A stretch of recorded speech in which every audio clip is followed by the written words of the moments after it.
atau mungkin bisa cara lain tapi tidak harus tinggalkan aktivitas. Karena kalau tinggalkan aktivitas jelas keluarga juga ada perekonomian.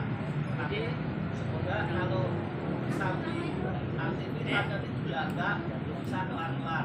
Nah itu bagaimana tiap yang bagus biar sama-sama jalan.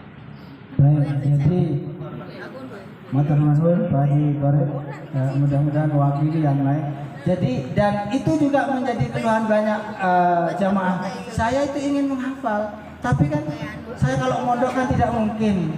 Atau mungkin anak saya ini ingin saya hafalkan, tetapi anak saya kalau bisa dengan saya nggak tega ya.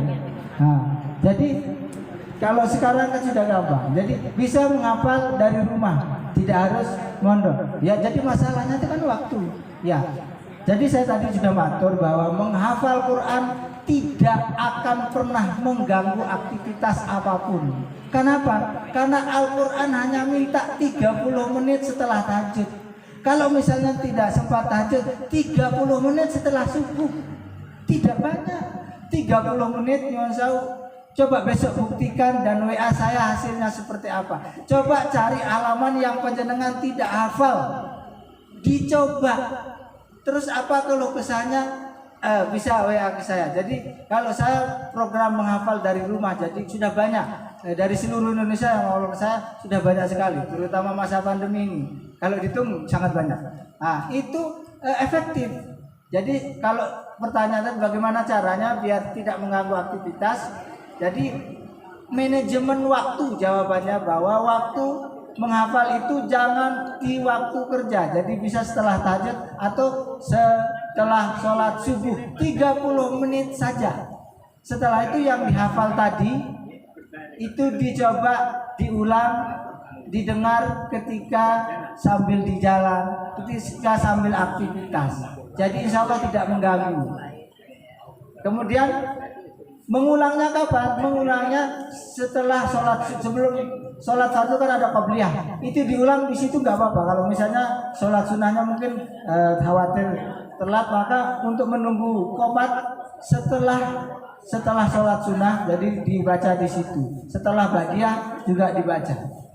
Jadi intinya adalah manajemen waktu Pak Haji Torek, bahwa menghafal Quran itu diminta 30 menit setelah tahajud atau setelah subuh.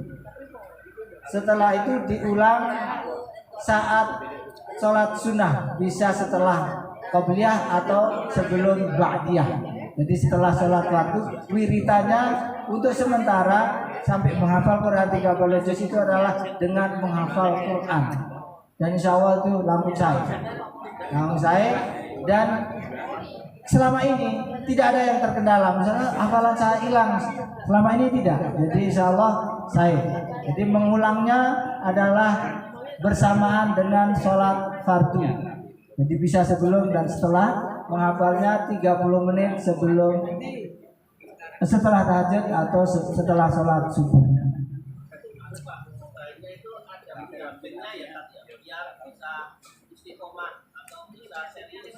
Kalau enggak itu yang nanti akan apa ya, lemah gitu.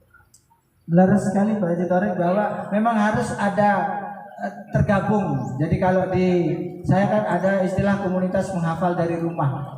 Nah, jadi dia menghafal di rumah tapi kan terpantau. Jadi kelompok ini targetnya hafal 1 tahun 1 bulan. Berarti kan dari manajemen itu kan ada target sehari sekian. Nah kemudian setiap hari Minggu dia harus setoran. Tapi kalau sendiri kan ketika sibuk, saya maaf ya nggak bisa. Jadi harus ada yang membimbing. Jadi harus ada yang membimbing yang bersanad tentunya. Jadi jangan asal.